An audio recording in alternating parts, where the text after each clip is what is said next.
ইদানিং নিজের জন্যই বড্ড মায়া হয় আমার। সুন্দর ফুলের মতন জীবনকে আমি কত অযত্নে অনায়াসে নিজের হাতে নষ্ট করে ফেলেছি। যতটা ভালো থাকার কথা ছিল এই বয়সটাতে, ঠিক যেন ততখানি খারাপ থাকার জন্যই উঠে পড়ে লেগেছি। যে চোখে স্বপ্ন দেখার কথা, সেই চোখ দিয়ে ক্রমাগত চোখে জল ফেলি।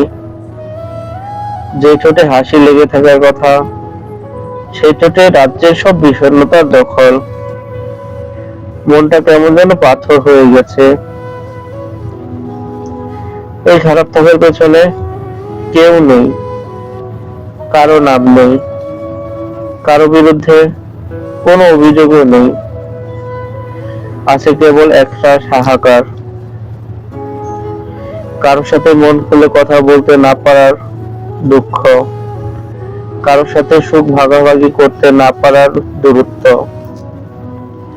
কারো কাছে মাথায় এলিয়ে দিয়ে দুঃখ বলতে পারে বিলাসিতা, কারো হাত থেকে ফুল আশা করার শৌখিনতা।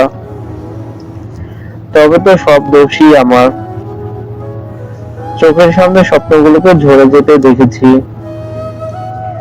মাটিতে দাফন হতে দেখেছি রোজ। নিজের ইচ্ছেগুলোকে দমিয়ে রাখতে হয় নিজের মতামতকে। বিদায় দিয়েছি নিজের ভালোবাসাকে, ছেড়ে দিয়েছি সুখের আশা করাটাকে। তবুও মনের কোথা থেকে চিৎকার বেরিয়ে আসতে চায়, আমি ভালো নই। বলতে চায় আমার সঙ্গে কেউ বসুক, আমার কথা শুনুক।